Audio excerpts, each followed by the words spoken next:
Pessoal, vamos falar sobre a situação na Ucrânia. Hoje é dia 28 de outubro de 2022, são 7 horas da manhã aqui no Rio de Janeiro, 1 hora da tarde lá na Ucrânia, e até aqui o dia está muito tranquilo. Tivemos uma pasmaceira enorme ontem e hoje, o que não deixa de ser uma coisa positiva, né? Mas tivemos, de novo, explosão em Shakhtarsk, na região ocupada de Donetsk. A gente descobriu que aquela explosão que aconteceu ontem na parte da manhã, lembra que houve uma segunda explosão? Foi porque o cinegrafista de uma rede de televisão russa mostrou o estrago da primeira explosão e assim mostrou que tinha vários tanques que ainda não tinham sido atacados. Então, obrigado pela dica à televisão russa, né? A briga entre o Kadyrov e o general Lapin aumenta de tom. A coisa está ficando preocupante. Os caras estão brigando diretamente entre si. A Rússia e a China estão ameaçando destruir satélites em órbita, satélites comerciais americanos e até da Starlink. Mas será que eles têm como fazer isso? Vamos dar uma avaliada nisso daí. E finalmente vamos falar sobre o discurso do Putin que ele fez ontem num programa lá na Rússia e que falou um monte de asneira, como é normal, né? O que não é asneira é mentira. Vamos ver esses assuntos em detalhes. Essas notícias foram sugeridas por Vladimir Xandão, Zidane e várias outras pessoas. Obrigado aí ao pessoal que sugeriu as notícias. Obrigado a você que está assistindo o nosso vídeo. Se você gosta do nosso conteúdo, por favor, deixe o seu like, se inscreva aqui no canal, né? Pois bem, como vocês podem ver, parece um dia relativamente tranquilo lá na Ucrânia. Inclusive, de ontem para hoje não teve nenhuma grande mudança aqui nas linhas de frente. Ou seja, parece que a coisa está numa certa pasmaceira. Isso geralmente é indicação de que vem coisa grave por aí nos próximos dias. Vamos ficar aguardando isso daí, né? O que a gente teve de novidade ontem, eu cheguei a falar para vocês desse incêndio lá em Shakhtarsk, lá em Donetsk, é onde está essa chamazinha aqui no mapa, é bem aqui na retaguarda, bem dentro da área dominada pelos russos desde 2014. Os ucranianos atacaram isso antes de ontem à noite, uma estação de trem ali na região, e atingiram um trem com combustível, né? O trem pegou fogo, explodiu a região ali, e isso causou uma série de problemas, e eu falei ontem mesmo que os russos fizeram rescaldo, apagaram o incêndio, e aí, de novo, depois, ontem ainda, voltou a pegar fogo na região. Eu não sabia se tinha sido um novo ataque ucraniano ou se havia sido o fogo que retornou, né? Eventualmente acontece isso, com incêndio o fogo retorna. A gente sabe agora o que aconteceu exatamente, né? Isso daqui foi obra deste rapaz aqui, que é o correspondente do canal Rússia 24, o Boris Maksudov. Ele filmou um reporte logo depois da explosão à noite, na manhãzinha de ontem, e aí ele mostrou, olha só como é que foi ele mostrando aqui. Eu vou tirar o som porque ele está falando em russo, não adianta, a gente não vai entender, mas tá vendo? Ele mostra, olha só, tem um monte de tanque aqui ainda, olha só, que coisa, tem um monte aqui, que bacana, né? Enfim, e ele mostra exatamente onde foi o impacto do dia anterior e onde estão os tanques novos, né? Ele vai caminhando ali, daqui a pouco ele vai mostrar deixa eu avançar aqui pra gente não perder muito tempo. Ele mostra um monte de tanque novinho, zerado, olha lá, tudo certinho, e depois ele vira a câmera, olha lá, e mostra, foi aqui que vocês acertaram, tá vendo? Vocês acertaram aqui e os tanques estavam todos para cá, né?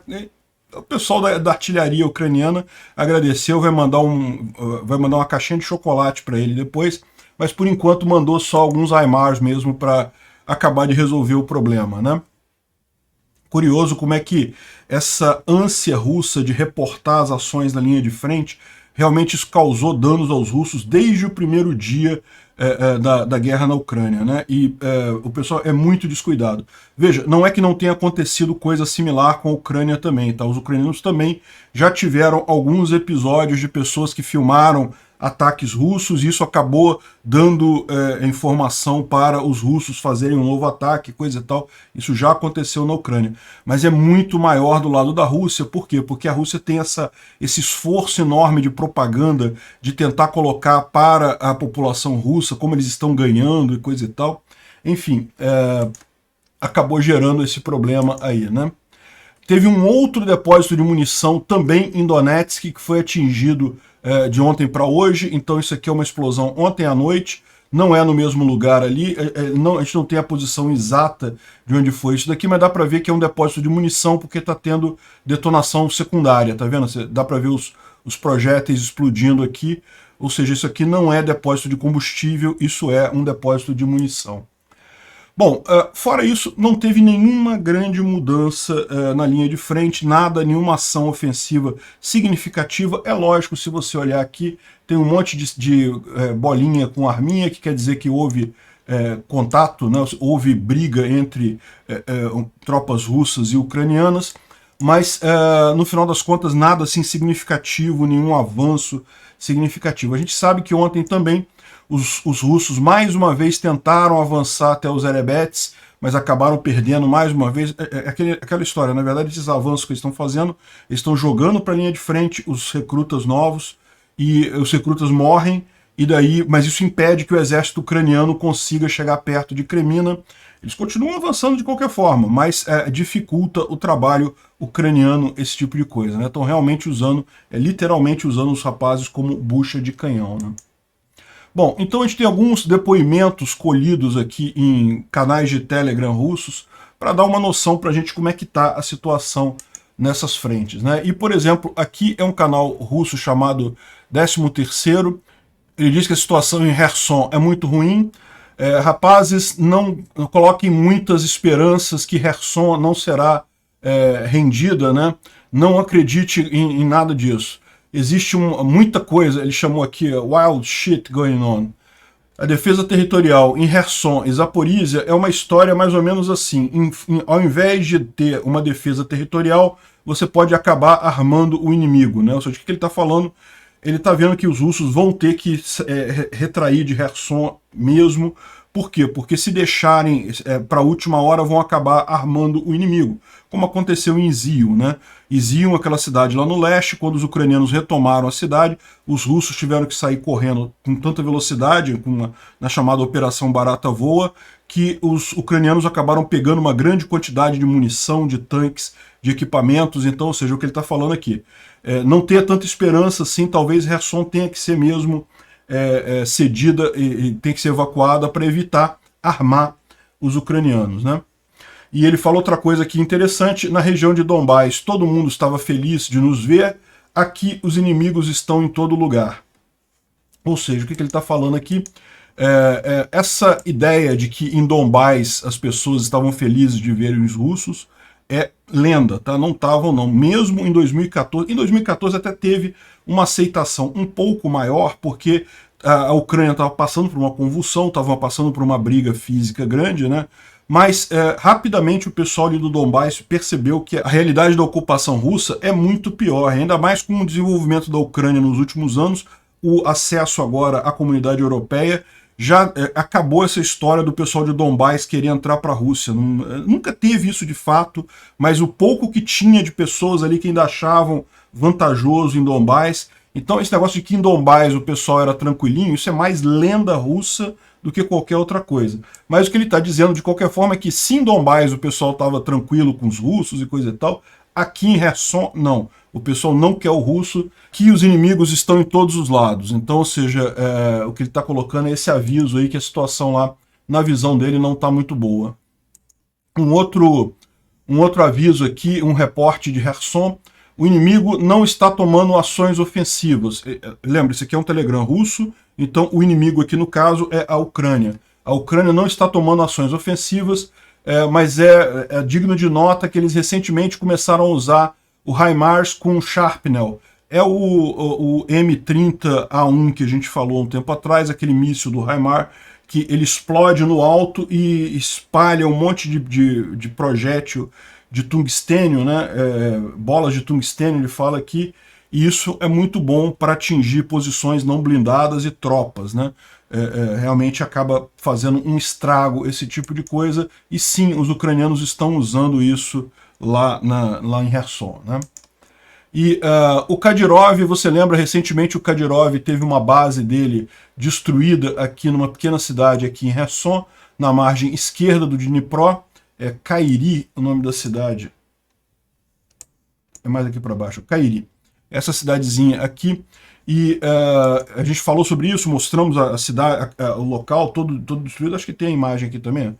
Essa imagem aqui era uma escola que os Kadyrovitas estavam usando como base deles, e foi atingida com HIMARS e houve muitas mortes e muitos feridos, né? Isso daqui, eles estão falando aqui o resultado final na visão dos russos, tá? O pessoal até alega aqui, olha só, isso parece pouco perto do que foi, né? Mas enfim, muitas pessoas sabem do início dessa semana, quando as unidades kadirovitas foram bombardeadas. Isso aconteceu na região de Kherson, e as operações de resgate no local foram completadas e existe uma lista de mortos e feridos. 23 soldados foram mortos e 58 feridos. Desses, 4 seriamente feridos, eles não estão em perigo de vida, e depois ele disse para dar os pêsames, né, às famílias dos combatentes e coisa e tal, e tenta falar que não, porque essas perdas chechenas foram parte de uma participação numa jihad e coisa e tal, contra as forças do mal e aquele negócio todo, que nós estamos morrendo do jeito de que Allah, né? Enfim, esse pessoal.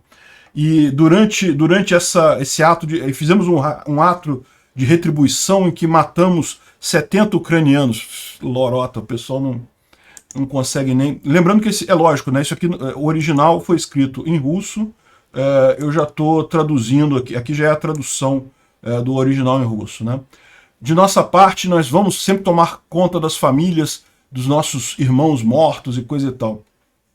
Enfim, o Kadyrov está muito chateado com a história toda e não acreditem nesse número de só 23 mortos, foi muito mais do que isso. Ele está tentando minimizar as perdas o quanto possível, né? O fato é, os Kadyrovitas sempre foram tratados como combatentes especiais, nunca foram para a linha de frente, né? Tipicamente eles ficam na retaguarda, evitando que os russos possam recuar da linha de frente, né, matando os russos que recuam.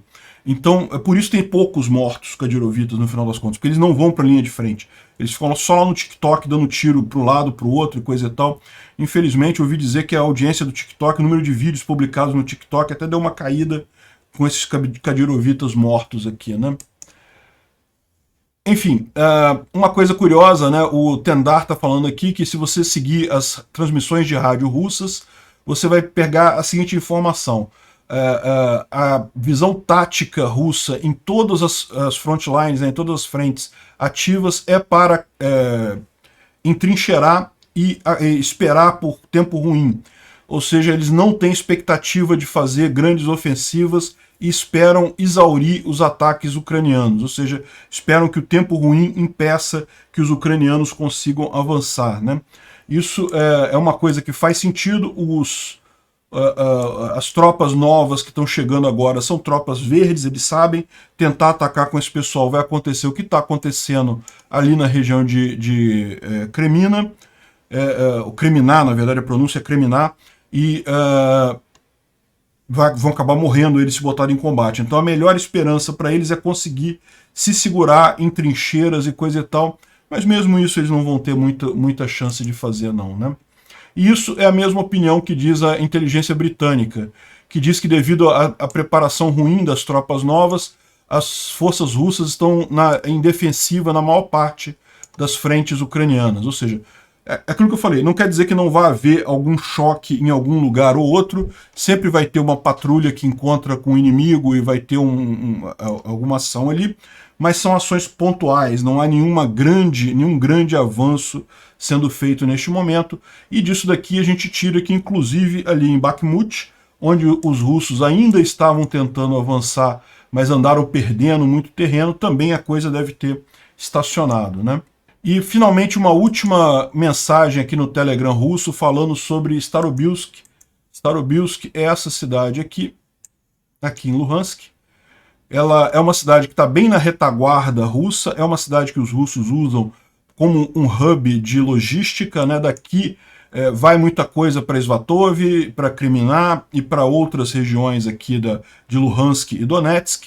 Como a gente já falou para vocês, essa área toda aqui os russos não estão fazendo muita questão de defender. Estão defendendo, lógico, não querem entregar de graça.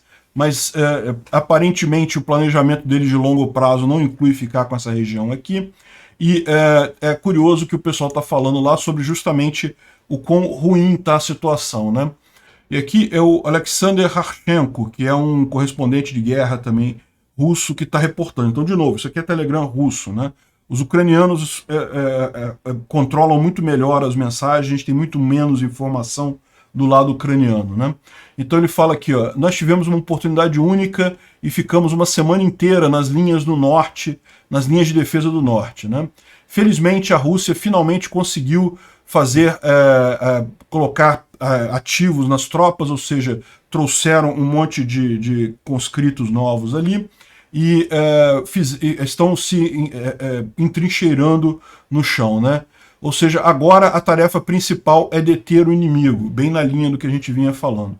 E os ucranianos estão constantemente atacando, eles usam janelas de oportunidade, mas muito em breve os campos vão estar molhados, né, com as chuvas, e ofensivas serão possíveis apenas nas estradas. A presença de estrangeiros é notada, né?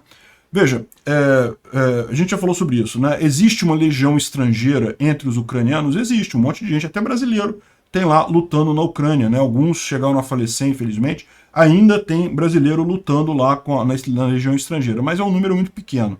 Essa visão de que tem poloneses ou tem estrangeiros nas forças ucranianas é muito preconceito dos russos, de achar que estão lutando contra a OTAN, essas coisas. Não, estão lutando contra a Ucrânia mesmo. Tem uma legião estrangeira ali? Tem, mas é pouca coisa, né? Periodicamente, a transmissão de rádio do inimigo, ou seja, da Ucrânia, consiste em 30% línguas estrangeiras e caucasianas, né? É necessário prestar atenção no número de problemas. A retirada de Izium teve um impacto negativo na moral das unidades e tem casos de não compliance, ou seja, muitos soldados se recusando a participar da guerra porque viram, né, estão morrendo, então realmente não querem participar, né? Aí ele fala que as autoridades não estão conseguindo resolver isso daí, não estão conseguindo convencer eles a participar da guerra. É aquele negócio, né? O Putin decretou até prisão para essas pessoas que não querem participar da batalha. Mas chega uma hora que o cara fala, não, eu fico na prisão. Beleza, prisão tá de boa para mim. E daí não resolve o problema dos russos, né? A parte dos mobilizados acredita que não vão participar em batalhas. Isso é uma ilusão perigosa. Ou seja, o que ele está dizendo? Que a maior parte do pessoal conscrito que acabou de chegar chegou com a ideia de que não iam participar diretamente da batalha. Provavelmente o pessoal no recrutamento falou para eles, não, vocês vão ficar na retaguarda, só para ajudar, não vão participar de batalha. E não é isso não. Vai participar de batalha sim, né? Os comandantes estão tentando arrumar um jeito de proteger os recrutas, colocando eles na segunda ou terceira linha de defesa. Eles não são enviados para ataque, mas alguns, lógico, chegam na linha de frente. Na verdade, o que a gente sabe é que não, eles estão sendo mandados para o ataque sim, né? Isso aqui é porque provavelmente o comandante não quis falar para o cara que estão sim sendo colocados no ataque, né? Aqui a continuação, as tropas russas ali são mistura da unidade central, né, russa e do distrito ocidental, né? Muitos deles nunca trabalharam de ombro a ombro antes. Então, tem muitas dificuldades em coordenar as ações. O comando, em particular, o coronel Lapin, literalmente vai para a linha de frente todo dia para estabelecer interações, né? Viagens para a linha de frente nem sempre terminam bem.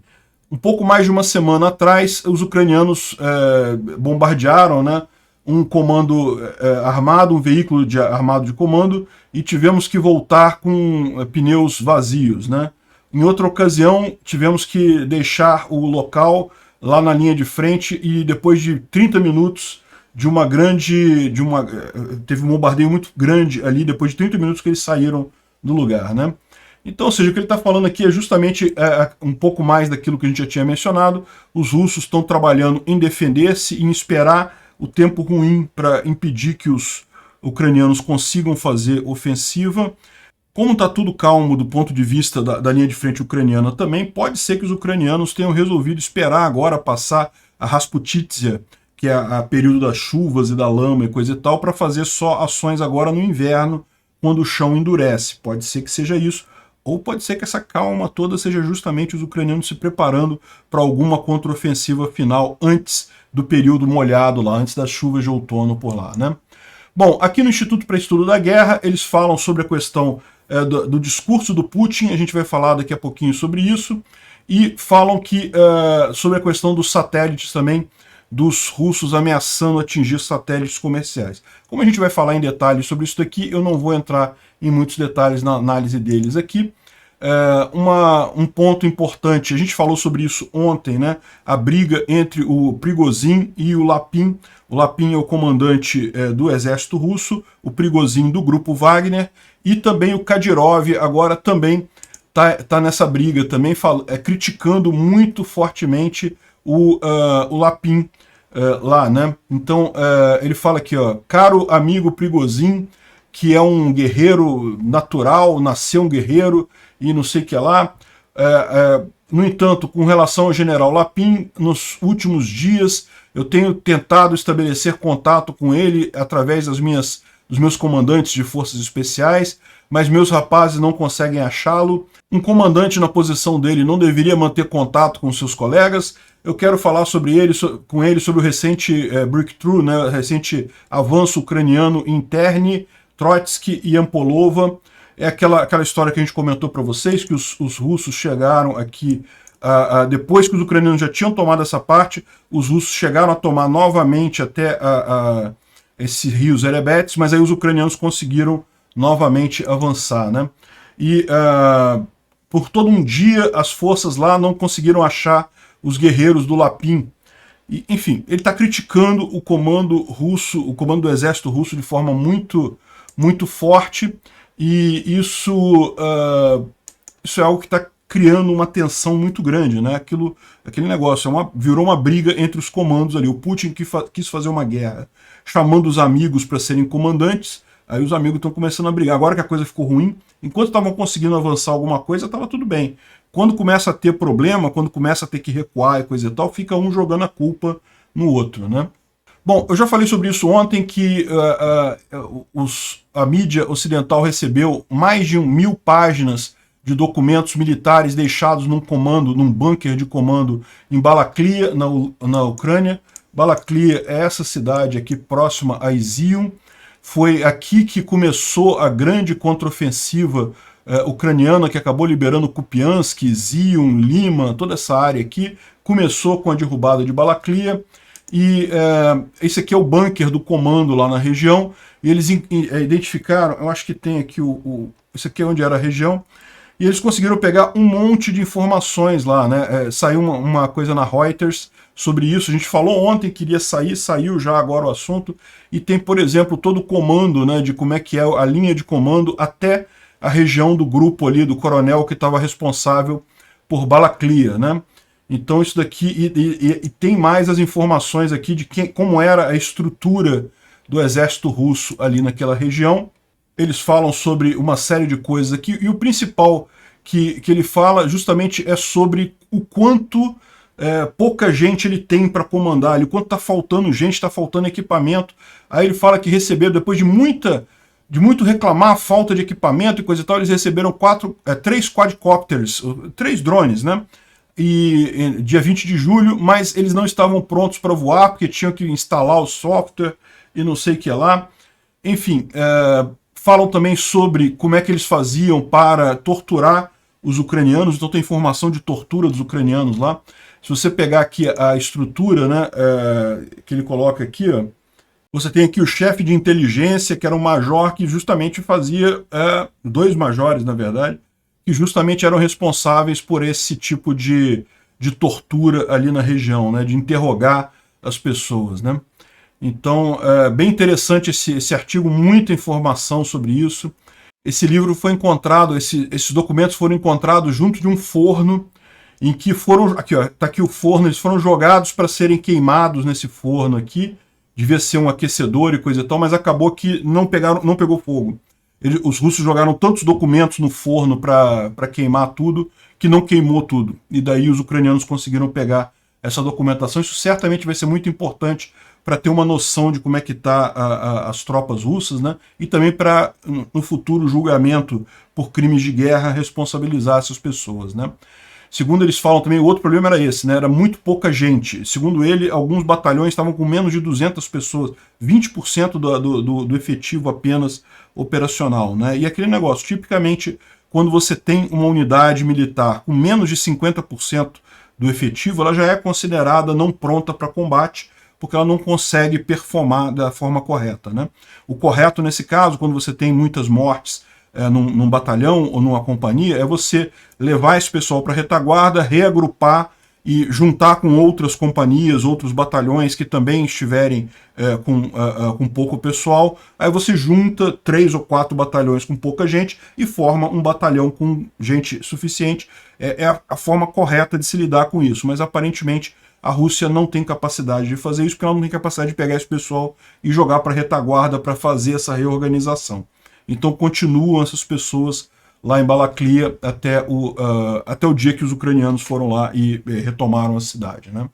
Uma reportagem aqui na Medusa mostra uma situação com um batalhão, um pelotão de russos recém-inscritos, né, os conscritos novos, que chegaram lá em Svatov e foram mandados para a linha de frente e foram totalmente dizimados. Acabaram totalmente na linha de frente, foram todos mortos. Então, mostrando aquilo que a gente falou ali atrás, né, que esse papo de que, não, eles não estão mandando os conscritos para a linha de frente, ficou na segunda ou terceira linha. Não, estão mandando sim. É realmente uma tristeza isso, e os novatos acabam morrendo, né, não tem jeito. Bom, saiu essa notícia aqui na RTP Notícias, eu não conheço esse site aqui, parece que é de Portugal. Ajuda a Ucrânia, democratas e republicanos começam a questionar apoio nos Estados Unidos, né? E eu não conheço essa mídia, não sei se é uma mídia tipicamente russa, mas isso aqui tem toda cara de propaganda russa de dizer que, não, os democratas e os republicanos já não estão mais querendo dar dinheiro para a Ucrânia, estão querendo cortar o ajuda e coisa e tal. E não, houve alguns fatos reais que aconteceram.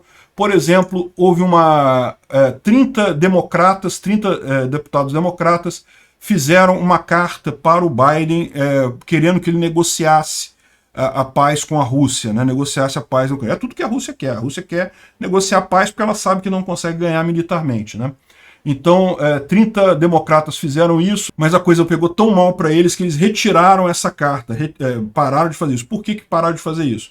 Porque agora está chegando a eleição do midterm lá nos Estados Unidos. E o apoio à Ucrânia é enorme entre a população. Então qualquer deputado que começar com um papinho de vamos negociar com a Rússia, vai perder a eleição. Então o pessoal percebeu o problema, tirou a cartinha rapidamente. E a mesma coisa do lado republicano.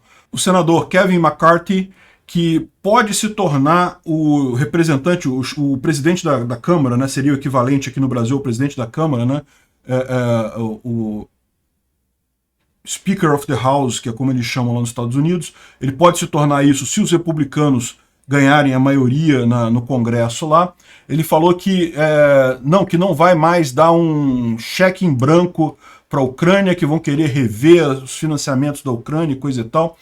Isso também pegou muito mal, por quê? Porque o pessoal começou a perceber que os democratas começaram a usar isso em material de campanha, e aí começou a perder ponto nas pesquisas dos republicanos, a ponto de outros aqui. É porque a Axios é uma mídia bem esquerdista, né? Então ela fala assim, os líderes do Partido Republicano estão divididos na ajuda à Ucrânia. Não, na verdade, o que a liderança do Partido Republicano falou é que não, que eles vão continuar apoiando a Ucrânia sim, porque nesse momento lá nos Estados Unidos é suicídio político você falar que não vai apoiar a Ucrânia nesse caso, né? Então virou uma guerra de narrativas, né?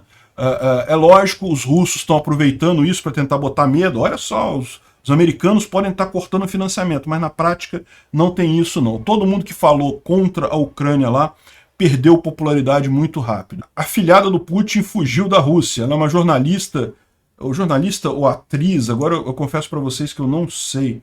O nome dela é Ksenia Sobchak.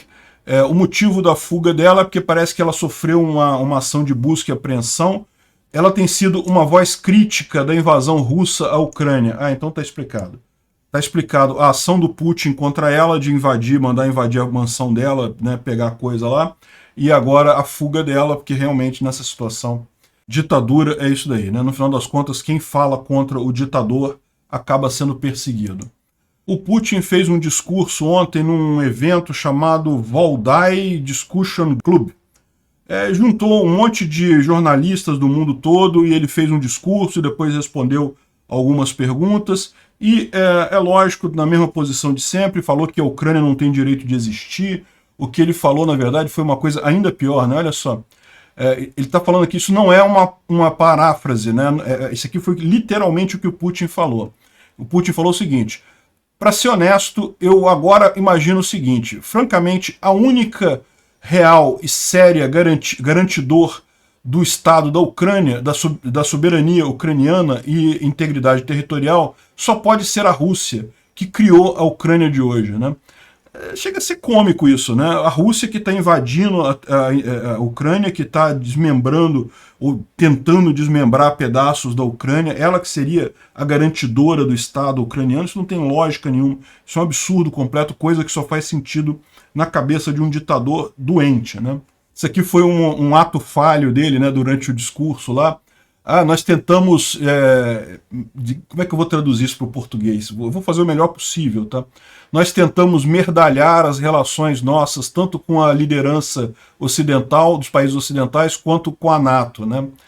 E o gato especial de Kherson tá falando aqui, né? Porque parece que ele tentou usar o verbo build, aqui está o verbo em russo, mas na verdade falou shit, né? Que é parecido, mas não é igualzinho, né? Então ficou, a frase final que ele falou foi essa daqui, acabou sendo um ato falho do Putin, né? Enfim, cada vez menos gente presta atenção no que o Putin fala e só deixa claro que, no final das contas, não há outra alternativa para a Ucrânia nessa guerra que não seja ganhar da Rússia. Não tem outra alternativa. Negociação não é alternativa, né? E nesse evento, a Folha de São Paulo mandou uma repórter para lá, daqui do Brasil, e essa repórter fez uma pergunta lá para o Putin sobre a eleição brasileira, e certamente a repórter da Folha estava esperando que o Putin falasse a favor de Bolsonaro, não que Bolsonaro é muito meu amigo, coisa e tal, mas o Putin não entregou o que ela esperava e falou que tem boas relações tanto com Lula quanto com Bolsonaro, o que é a infelicidade nossa, é o que eu digo para vocês. Por isso que o conflito da Ucrânia acaba não está sendo nem discutido aqui na propaganda eleitoral brasileira, na eleição brasileira. Esse assunto não está nem sendo discutido, por quê? Porque os dois têm posições similares, infelizmente, a posição errada de ambos, né? Então, ele ressaltou que continua achando que é importante o Brasil e coisa e tal. Quem se importa? O Putin acabou, Folha, não tem significado nenhum mais ele. É só esperar o cara cair, né? E outra coisa que ele falou também nessa entrevista foi uma ameaça aos satélites do Ocidente. Então ele está falando que o Ocidente está apoiando a Ucrânia com satélites, mencionou inclusive a Starlink do Elon Musk, e ele falou que eles podem atingir satélites no espaço para evitar esse tipo de coisa, né? Que ele considera isso algo válido. E aqui fica aquele questionamento que a gente já fez, né? A gente sabe que os russos estão tentando o tempo todo um ataque cibernético para derrubar os satélites do Elon Musk. Isso é uma possibilidade. Se eles conseguirem um ataque cibernético, pode ser que eles consigam derrubar. Mas será que eles conseguiriam, por exemplo, derrubar fisicamente o satélite, lançar um foguete ou coisa e tal? E aquilo que eu expliquei para vocês. Na verdade, não. Até conseguiriam, mas seria muito caro, né? Um satélite da Starlink, a Starlink sobe um foguete, coloca 40, 60 satélites de uma vez só. Esses satélites ficam separados no espaço, né? Então não tem como destruir, teria que ser um foguete para cada um, para destruir todos eles, isso acabaria sendo muito caro para a Rússia fazer. A China chegou a falar até em usar bomba nuclear para derrubar satélite. Como? Você vai explodir uma bomba nuclear no espaço, vai dar fallout de radiação no seu próprio território e não vai destruir um satélite e todos os outros. São 32 mil satélites previstos da Starlink, já tem, acho que quase 10 mil já. Não tem isso tudo não. Mas já tem bem uns 3 mil, 4 mil satélites da Starlink no espaço. Como que você vai... Uma bomba atômica vai explodir e vai destruir um satélite. Como é que vai resolver os outros, né? Existe uma lenda que eles poderiam usar um efeito... Eu esqueci o nome do físico que previu esse efeito, mas que é aquele efeito do satélite destruído. Os destroços daquele satélite acabam atingindo outros satélites e aí acabaria tendo uma destruição em massa de satélites. Basta você destruir um satélite que você destrói todos eles, né? Mas é um efeito cascata que acontece. Isso tem até um nome, isso daí. Síndrome de Kessler é o nome, procurei aqui. Síndrome de Kessler é exatamente isso. Você destrói um satélite, daí os detritos dessa explosão atingem outros satélites, e aí dá uma reação em massa e todos os satélites são retirados. Só que, particularmente no caso dos satélites de baixa atmosfera, como os satélites do Elon Musk, isso não acontece. Por quê? Porque eles estão numa posição baixa que eles, pela gravidade, naturalmente cairiam para a Terra. Eles só não caem porque eles ativamente ficam corrigindo a sua órbita. Então, no que você destruir um satélite do Musk, por exemplo, os destroços deles vão ficar ali por algum tempo, mas vão tender a cair, porque eles estão numa órbita que não é uma órbita estável. E caindo, eles são queimados na reentrada na atmosfera e não tem problema, não geram o efeito ou a síndrome Kessler, né?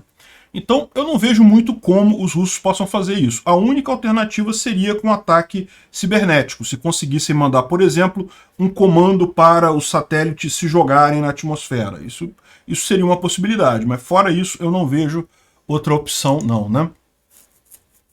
Aqui tem também a mesma coisa do ponto de vista da China, ela também andou falando esse tipo de coisa. Os ditadores estão absolutamente apavorados com esse negócio de informação livre, né, informação distribuída. É isso mesmo, é para ficar assustado mesmo, porque informação distribuída e descentralizada destrói ditaduras. Ontem teve um discurso do Zelensky lá na Ucrânia, em que ele fez o discurso com um drone iraniano, falando sobre os problemas da falta de luz e coisa e tal, mas que como a Ucrânia vai conseguir resolver isso. Aquela visão que a gente deu ontem, pode ter sim falta de luz, isso vai acontecer, não vai ser uma vez só não, vai ter várias vezes, mas é muito pouco provável que isso seja algo que realmente incapacite a Ucrânia, né? E finalmente, para a gente encerrar aqui, algumas pessoas me perguntaram o seguinte: eu quero ajudar a Ucrânia, como é que eu posso fazer? E eu vou dar dica, que eu vou dar 3 dicas de como vocês podem ajudar a Ucrânia com pessoas legítimas. Por quê? Porque o fato existem muitos sites, muitos perfis que pedem doação para a Ucrânia, que você não sabe se realmente aquela doação vai para a Ucrânia, né?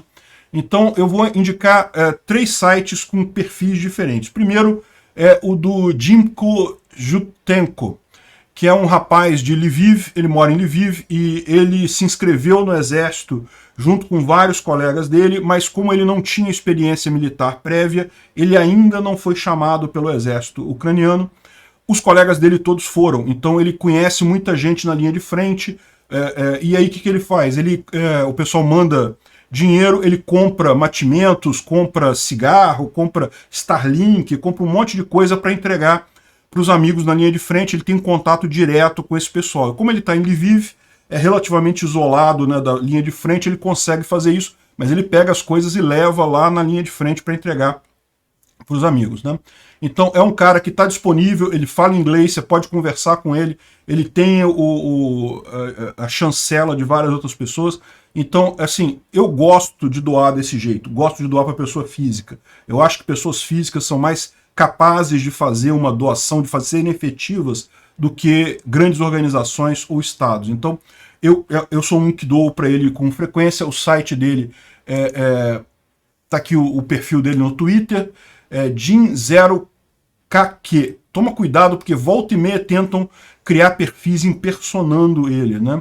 E o site de doação dele é esse daqui, Dzinga's Paw, pata do Dzinga, né, que é o cachorro dele, e aí ele bota algumas formas para você doar.